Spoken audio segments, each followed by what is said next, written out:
हज़रत ये है बड़ा नाला जो हमारे घरों से गुज़र रहा है और ये अभी फुल है बहुत। और ये इस नाले में से आता है जो ज़मीनों को सैराब करने के लिए है, लेकिन ये भी हद से ज़्यादा भर चुका है। अभी अगर ये टूट गया ना तो हमारा पूरा गांव डूब जाएगा।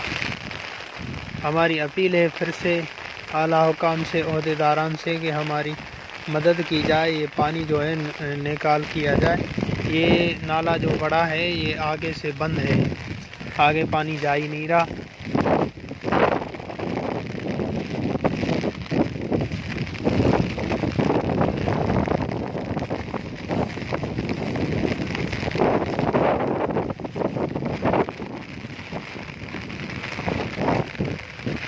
ये पूरा आगे तक फुल है। अब मैं आपको दूसरी साइड से दिखाता हूँ गांव की हालत कि आधा गांव पहले से ही ज़ेरे आब है।